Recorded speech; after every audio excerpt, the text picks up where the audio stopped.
আল্লাহ রাসূল সাল্লাল্লাহু আলাইহি ওয়াসাল্লাম একদিন মক্কায় কাবা ঘরে গিয়া নামাজ পড়তেছে।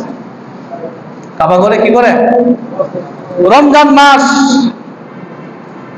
রমজান মাসে রাসূল সাল্লাল্লাহু আলাইহি ওয়াসাল্লাম বাইতুল্লাতে গিয়া নামাজ পড়তেছে। নামাজের মধ্যে সূরা নাজম ওয়ান নাজমি ইযা হাওয়া, এই সূরা নবীজি সুললিত কণ্ঠে, সুন্দর ভাষায়, সুন্দর কণ্ঠে আল্লাহ রাসূল সূরা নাজম তেলাওয়াত করতেছিলেন। আল্লাহ রাসূলের যখন তেলাওয়াত শুরু করে দিলেন, আশেপাশের মানুষেরা সুন্দর কোরআন তেলাওয়াত শ্রবণ করার জন্য নবীজির চতুর্পার্শ্বে দাঁড়ায় গেলেন। কিছু কিছু মানুষ তো আছে, দেখি এখানে কি হয়েছে, একটু দেখা যায় উকি দিয়া। আল্লাহ রাসূল যখন সুন্দর কণ্ঠে তেলাওয়াত কইরা কইরা নামাজ পড়তেছে, তখন মানুষেরা নবীজির চতুর্দিকে দাঁড়ায় এই তেলাওয়াত শুনতেছে। কে নামাজ পড়তেছে তার দেখার টাইম নাই, কি তেলাওয়াত করতেছে এগুলো দেখার টাইম নাই। আস্তে আস্তে কাফেররা পর্যন্ত চলে আসছে। সুবহানাল্লাহ বলেন। আল্লাহ রাসূল সুন্দর তেলাওয়াত দিয়ে কুরআনুল কারীম তেলাওয়াত করে করে যখন নামাজ পড়তেছিলেন, কাফেররা আল্লাহ রাসূলের এই তেলাওয়াতগুলো শুনতেছিলেন। তেলাওয়াত শুনতেছে আর কাফেরের সংখ্যাগুলো বাড়তেছে, তারা তেলাওয়াত শ্রবণ করতেছে। আল্লাহ রাসূল আবার তেলাওয়াত করতে করতে গিয়ে একটা আয়াতের মধ্যে আসলেন। আয়াতটা হলো ফাসজুদু লিল্লাহি ওয়া'বুদু।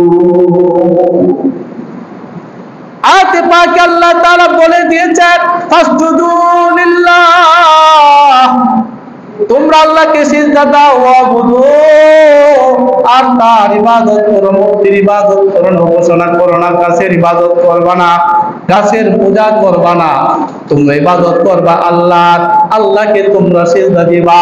এই আয়াতটা যখন নবীজি তেলাওয়াত করতে লাগলেন, তেলাওয়াত করে আল্লাহ রাসূল সাথে সাথে সিজদায় চলে গেছেন। বলেন না সুবহানাল্লাহ। আশ্চর্যের বিষয় হলো চতুর্দিকে কাফেররা দাঁড়ানো, মুসলমানও ছিল, কাফেররাও ছিল, তারা দাঁড়ানো। আল্লাহ রাসূলের তেলাওয়াত শ্রবণ করে করে আল্লাহ রাসূল যখন সিজদায় চলে গেলেন, কিছু কিছু কাফের মনের অজান্তে আল্লাহ রাসূলের সাথে সিজদায় চলে গেছে।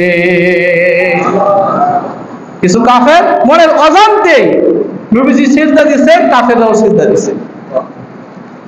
তখন তো বড় বড় লিডার কাফের যারা, এরা এগুলোরে ধরছে, তুই এত খারাপ, তুই সিজদা দিস মুহাম্মদের কাছে গিয়া, তোর খবর আছে, এত খারাপ তুই, মানুষ তো মনে করুন তুই মুসলমান হয়ে গেছে। এদিক দিয়া পুরো এলাকা সরে গেছে যে কাফেররা সব মুসলমান হয়ে গেছে, লিডার গুলা বাদে সব মুসলমান হয়ে গেছে। চড়তে চড়তে চড়তে চড়তে এই খবর চলে গেছে হাফসা। কই চলে গেছে? হাফসা মুসলমান কয়জন গেছে? 15 জন হিজরত করছে।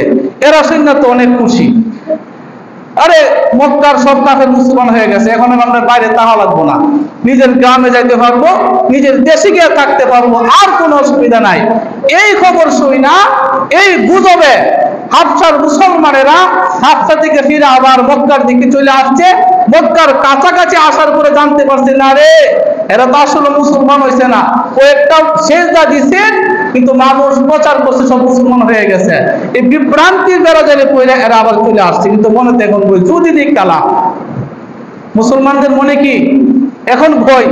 আমি যে আসলাম তো কেউ, আমি যে গেছিলাম কেউ জানছে না, এখন যে আসছি অনেক দিক খেলাইছে, কি করা? তখন আবার কিছু সাহাবী আবার হাফসার দিকে চলে গেছে, কেউ কেউ মদিনায় চলে গেছে, কেউ আবার এলাকায় চলে আসছে। যারা এলাকায় চলে আসছে কাফেররা মিল্লা সবাই তাকে ধরছে, ধরে তাদের উপর আবার অত্যাচার শুরু করছে।